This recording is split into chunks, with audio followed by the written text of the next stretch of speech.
Anak, mamimiss kita. Ikaw pa naman ang pinakamabait sa magkakapatid. Oo nga kuya, ikaw pa naman ang natulong sa mga module ko. Mamimiss talaga kita kuya. Sayang naman. Gusto pa naman sana kita. Sorry kung ngayon ko lang nasabi to.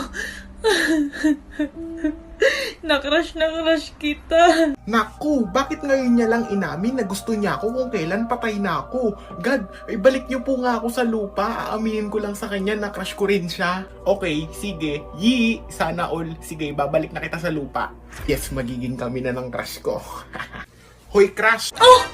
Buhay ka pa pala? Crush mo din pala ako ah. Crush din kita. So ano, jowa na kita? Baliw, hindi ko yung kausap ko.